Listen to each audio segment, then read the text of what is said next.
বাংলাদেশের সাম্প্রতিক আন্দোলন সংগ্রামের এক অনন্য মুখ ওসমান হাদি। সাম্প্রতিক তার বিভিন্ন আলোচনা বিভিন্ন খাতে আলোচিত হয়েছে। একই সাথে জুলাই বিপ্লবের এক অনন্য কাণ্ডারি এই ওসমান হাদি, যার বিভিন্ন বক্তব্য বিভিন্ন সময় আলোচিত হয়েছে। সেই দিক থেকে আমাদের আজকের এপিসোডে আমরা টপ 5 ওসমান হাদির রাজনৈতিক বক্তব্য দেখতে যাচ্ছি। সেই হিসেবে 5 নম্বরে যেটি থাকবে সেটি হচ্ছে এটি।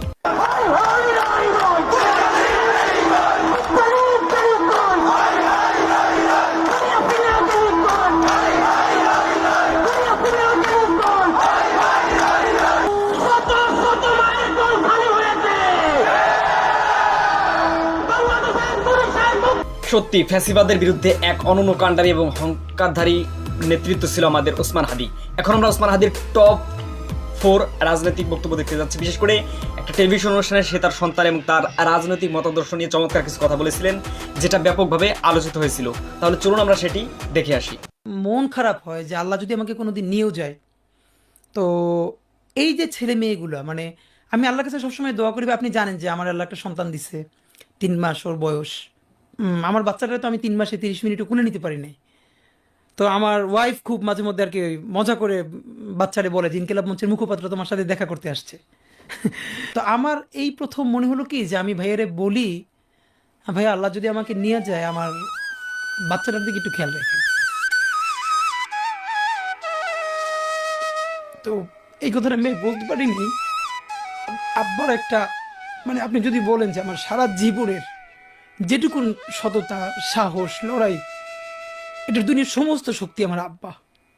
আমি যদি কিছু হইলেও করতে পারি সততার সাথে, আল্লাহ যদি আমার রহম করে, তাহলে আমার ছেলে, আমার পরিবার, আমার ভাই বোন, আমার ইনকিলাব মঞ্চের ভাই বোনগুলো, এগুলো আল্লাহই দেখবে যেভাবে আল্লাহ এখন আমাদেরকে দেখতেছে। সুতরাং কারো কাছে আর কোনো প্রত্যাশা নেই। এখন আমরা ওসমান হাদির টপ 3 রাজনৈতিক বক্তব্য দেখতে যাচ্ছি। বিশেষ করে ফিল্ড পর্যায়ে তিনি যে কথাগুলো বলেছেন সেটা অনন্য এবং অসাধারণ। তার এই আন্দোলনের নেতৃত্ব এবং ইনকিলাব মঞ্চের এক অন্য দায়িত্ব আমাদের এক উচ্চাকাঙ্ক্ষী রাজনৈতিক ভাবনা প্রদান করে।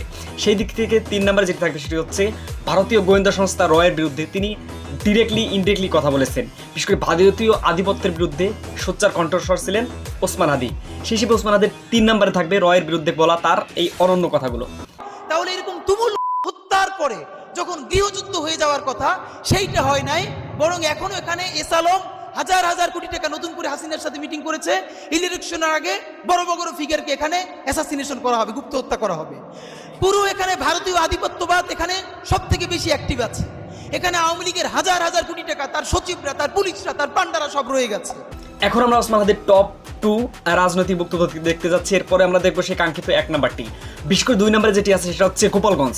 এই গোপালগঞ্জের আওয়ামী অধ্যুষিত যে একটা ব্যাপার, সেটা নিয়ে তিনি চরমভাবে মুখ খুলেছিলেন। একই সাথে এর উপজেলাগুলো তিনি ভাগ ভাগ করে বাংলাদেশের প্রত্যেকটা আলাদা আলাদা অঞ্চলের সাথে সংযুক্ত করতে বলেছিলেন এই রাজপথের লড়াকু সৈনিক ওসমান হাদি।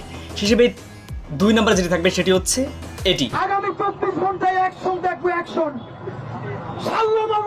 ফেলাইতে হবে। বাংলাদেশের অস্তিত্ব থাকবে না যদি গোপালগঞ্জ বাইতে থাকে। গোপালগঞ্জের প্রত্যেকটা উপজেলা ভাগ কইরা পাশে মাদারীপুর, ফরিদপুর, প্রত্যেকটা জেলার সাথে অ্যাটাচ করে দেওয়া লাগবে। এখন আমরা সেই কাঙ্ক্ষিত 1 নাম্বার রাজনৈতিক হুঙ্কার বা বক্তব্য দেখতে যাচ্ছি আমাদের জুলাই বিপ্লবের অনন্য সৈনিক ওসমান হাদির। বিশেষ করে তিনি শারীরিকভাবে অনেকটাই এখন একটা ক্লান্তিলগ্ন অবস্থান করছেন। সেই দিক থেকে সর্বশেষ 1 নাম্বার আমরা যেটি দেখবো সেটা হচ্ছে সম্ভবত RJ কিবরিয়ার শোতে তিনি চোখের পানি ফেলেছিলেন।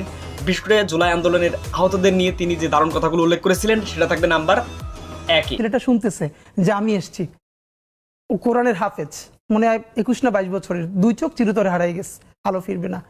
তো আমার কাঁধে হাত রেখে বললো কি যে হাদি ভাই, আমারে সপ্তাহখানেকের জন্য আমার একটা চোখে একটু আলো ফিরিয়ে দেওয়া যায়। আমি বললাম ভাই 1 সপ্তাহের জন্য কেন?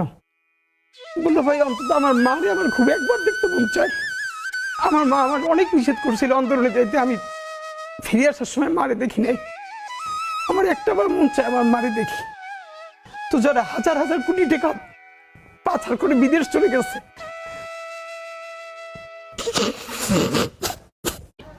তো বন্ধুরা, সত্যি হৃদয়ে রক্তক্ষরণ সৃষ্টি হয় তার এই কথাগুলো শুনলে।